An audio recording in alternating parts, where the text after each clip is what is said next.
first of all, good morning. I am so excited that you're here today and get to share with me a wonderful program. Like you, someone introduced me to ProKids. Way back in the time machine in 1992, I became a ProKids CASA volunteer, a court-appointed special advocate.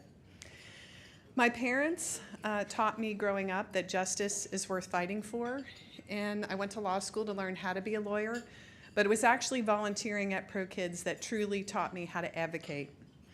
In 1993, I joined ProKids staff as an attorney. Now, as a CASA volunteer, I was assigned to speak up for children who'd been abused and neglected and were placed in foster care. My role was to get to know them, really understand their needs, and then advocate for them.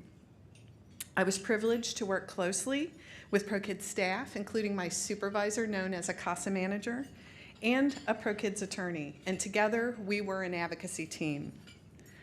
Our first job was to make sure that the children were safe, but then we needed to make sure they had access to services to help them heal. And what they're healing from is trauma, and it's not just the trauma of abuse and neglect. It's also the trauma from being taken from the only family they'd ever known. We advocated passionately and persuasively on behalf of our children's best interests before the Hamilton County Juvenile Court, which oversees all the children in the child protection system. And ultimately, what we were doing was making recommendations to the court about who should raise these children. Now, this work over this many years has allowed me to witness children with broken bodies and spirits, and also the power of resilience. This year, I have never heard such serious concern about our community from so many people. Concern about what is happening right now and what it means for the future, for our children and grandchildren. We are facing some very brutal truths.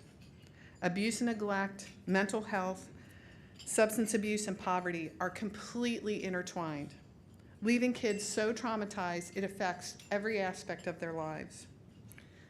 When kids enter school with this kind of toxic stress, they struggle to pay attention, to participate, and to learn. Why is that? Because they're often distracted, scanning the room, looking at faces for changes in expression that would tell them they're about to be hit. The skill that allowed them to survive a violent environment becomes their kryptonite in school. If they aren't reading by 3rd grade, they aren't likely to graduate. And then the cycle continues.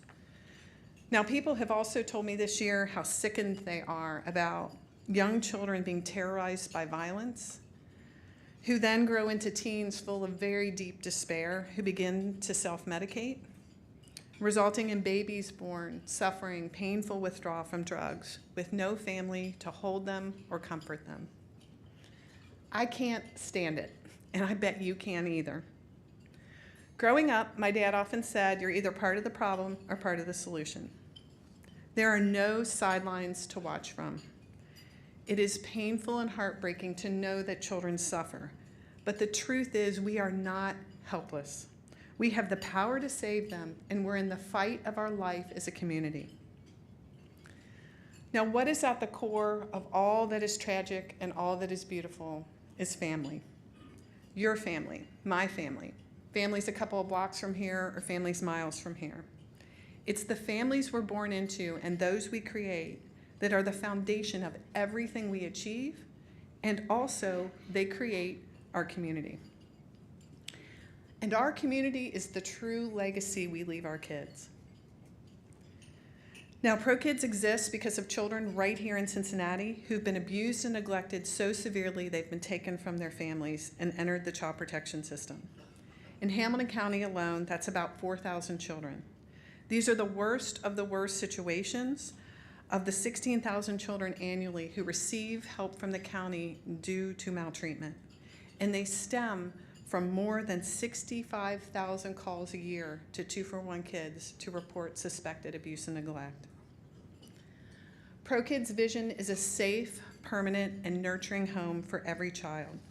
We work to achieve this vision by mobilizing our community to break this vicious cycle of abuse and neglect, Day to day, we're recruiting, training, and supporting community volunteers to speak up for these children and help guide them to safe environments where they can thrive. Since 1981, ProKids has served thousands of children. CASA volunteers are amazing people from all walks of life who bring the gifts of time, common sense, and caring. They are united in their deep commitment to our children. CASAs are in the front line every day, visiting our children, calling social workers, therapists, and teachers, and working with all of these individuals to create plans to get children to their forever family.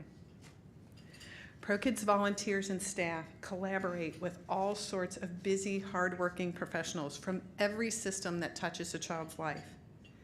And we work to create alliances within the child protection system to maximize our outcomes for our children. We want everyone to pull together for our kids because their lives hang in the balance. The lives of children like a quiet little girl named Kaya who loves animals. She was born to a mother with substance abuse and mental health issues and who walked out of Kaya's life. Kaya has developmental delays and was sexually abused by a relative. Kaya's father got custody of her when she was 5 years old, but by the time she was 9, her father could no longer care for her due to his debilitating seizures. I saw Kaya's father cry in court the day that she was placed in the foster care system, and she was put into a nurturing foster care home over an hour away, but her father couldn't drive due to his seizures. So for years, a wonderful CASA volunteer named Mary Lee not only advocated relentlessly to ensure Kaya was doing well in her home and school and had access to the right mental health, therapeutic, and educational services she desperately needed, but Mary Lee also drove Kaya's father to visit her. Mary Lee made sure that Kaya's most important relationship was maintained over time and distance.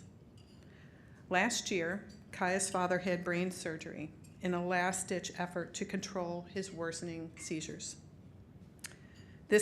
I got to see him recently in a court hearing, and he was again crying, but this time it was for joy.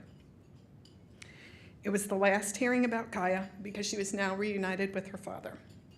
ProKids advocated for him to have custody of his daughter, and the court agreed. I am here this morning to say thank you to the ProKids community for being there for Kaya, and to invite others to stand up for our children. But another brutal truth we must face is that children are pouring into the system. In just the last few years, there's been over 50% increase in the children entering the court system due to abuse and neglect. Today, there are so many foster care children right here still waiting for our community's help. And as long as these children are simply the responsibility of the system, we as a community don't see them as ours. And children like Kaya won't be in the kind of safe, permanent nurturing home every child deserves. Why? Because the foster care system was designed to meet the needs of children for a short time, not to raise them. And it is overburdened with the staggering increase in children in need. There are so many unanswered questions. How will this trauma affect them? Will they self-destruct? Will they lash out? Or will they heal? Will we take action today? Or will we leave it to the next generation to deal with the aftermath? The truth is, it is not an agency or a system that cares for children. It's a committed community. Since we began telling ProKids' story and asking for your help, you have shown us what's possible. And thanks to our Friends of Children's Society members who've made a multi-year pledge to ProKids and all our supporters, we've been able to add additional passionate and dedicated staff members and volunteers. We deeply appreciate your support. Our supporters understand that mobilizing the community is highly effective. We have been able to nearly triple the number of children we serve. That means last year, a record-setting 267 CASA volunteers served 887 children. And most important of all, abuse and neglect stopped for 99% of the children we served in 2017. That's a rate we've now maintained for over 20 years.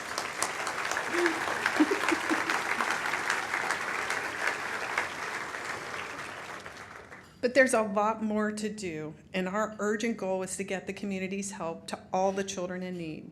And we know reaching this vision means breaking a cycle of abuse and neglect that has spanned generations and creating a new cycle of growing up safe and confident. But how do we get there? With more people spreading the word about our children, with more volunteers stepping up to serve, and with more staff to train and guide them. But that's not all.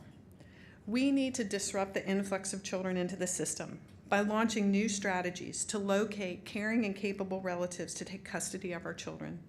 These relatives have often divorced themselves from dysfunctional family members after years of trying to help. Sometimes they don't even know the children are in foster care, and we need to find them to help our kids. We also need to build stronger alliances for our children, welcoming more experts in planning, research, and team building from our community's most respected businesses and academic institutions to volunteer to help optimize these systems that serve our children. We need to deploy these experts throughout the child protection system wherever they could be a catalyst for better outcomes for our kids. Doesn't every child deserve a safe, permanent, nurturing home? Would all the CASAs in the room please raise your hands very high?